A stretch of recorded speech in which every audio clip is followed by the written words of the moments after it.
محسن کائنات حضرت محمد مصطفیٰ صلی اللہ علیہ وآلہ وسلم کی انسانیت نوازی دیکھنی ہو تو تاریخ کے دھارے کو 14 صدیاں قبل موڑ دیجئے اور اس وقت کا تصور کیجئے جب آپ مکہ میں فاتحانہ انداز سے داخل ہو رہے تھے۔ اس وقت آپ کے دشمنوں کی ہر تحریک مزاحمت دم توڑ چکی تھی۔ آپ اپنے خدائے جلیل کی عظمت و برتری کے مظہر بن کر تاریخ کے عظیم ترین فاتح کی حیثیت سے اپنے آبائی شہر مکہ میں قدم رنجا فرما رہے تھے۔ آپ کے حکم سے بیت اللہ کے صدہا سنام توحید کی ہیبت سے زمین پر گر کر ٹکڑوں کی صورت بکھر چکے تھے۔ یہ وہی شہر تھا جہاں سے آپ کو ہجرت کرنے پر مجبور کیا گیا تھا۔ بزمیں ہستی دم بخود تھی، وقت کی رفتار تھم چلی تھی۔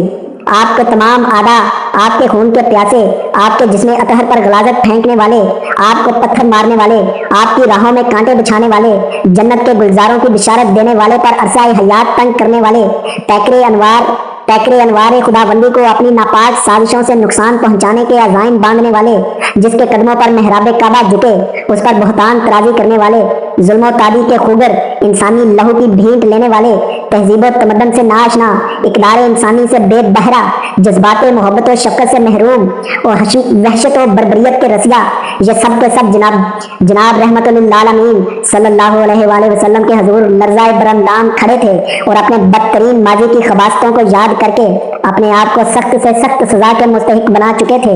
ان سب کے دل آنے والے لمحوں کی ہولناکی سے لرزاں تھے۔ ان کی نگاہیں شرم و ندامت کے مارے زمین میں گڑی جا رہی تھی، لیکن اپنے تمام لرزیدہ احساسات کے ساتھ ساتھ وہ اپنے دلوں میں آپ صلی اللہ علیہ وآلہ وسلم کی رحمت للعالمین سے خوشگوار توقعات بھی وابستہ کیے ہوئے تھے۔ اچانک آپ صلی اللہ علیہ وآلہ وسلم کے لبہائے جان نواز سے زندگی بخش صدائے عام ابھرتی ہے، لا تثریب علیکم اليوم، جاؤ آج تم سے کوئی باز پرس نہیں۔ جناب والا، آپ صلی اللہ علیہ وآلہ وسلم کے مقدس لبوں سے زندگی کی نوید کیا ملی؟ عالم عرب میں گلشن انسانیت یکا یک ہی رنگ لے آیا۔ کائنات نے یہ منظر پہلے کب دیکھا ہوگا؟ آپ صلی اللہ علیہ وآلہ وسلم کا یہ آوازہ بخشش قافلہ انسانیت کو منزل مقصود تک لے جانے کا باعث بن گیا۔ آپ کے خلق عظیم کے تصور سے یہ کہنا غلط تو نہیں کہ کچھ ان کے خلق نے کر لی، کچھ ان کے پیار نے کر لی، کچھ ان کے خلق نے کر لی، کچھ ان کے پیار نے کر لی، مسخر اس طرح دنیا شاہ ابرار نے کر لی۔ صدر علی مقام یہ رسول خدا جناب سرور کائنات صلی اللہ علیہ وآلہ وسلم کی عظمت بے پایاں اور انسانیت نوازی کا ہی اعتراف ہے کہ آج دشت و جبل میں، بحر و بر میں، زمینوں آسمانوں میں، عرب کے ریگزاروں میں، ایشیا کی عبادت گاہوں میں، یورپ کے علمی و تہذیبی سرمائے میں، افریقہ کے کالے انسانوں کے چمکتے دلوں میں، محسوسات کے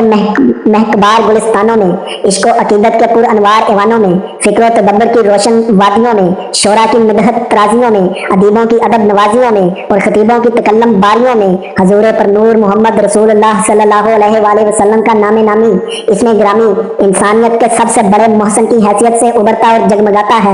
روح فطرت کا یہ جانواز پیغام اقبال کے لفظوں میں جو محبت رسول صلی اللہ علیہ وآلہ وسلم کا احساس بخش رہا ہے، قوت عشق سے ہر سمت کو بالا کر دے، دہر میں اسم محمد سے اجالا کر دے،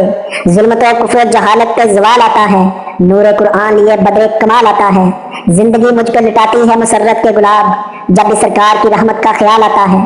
سیدی کہہ کے بلاتے ہیں صحابہ اس کو، سیدی کہہ کے بلاتے ہیں صحابہ اس کو، زیر دامان محمد جو بلال آتا ہے، جس کو سرکار دو عالم کا ہوا لطف نصیب، جس کو سرکار دو عالم کا ہوا لطف نصیب، کون کہتا ہے کہ پھر اس کو زوال آتا ہے، کون کہتا ہے کہ پھر اس کو زوال آتا ہے۔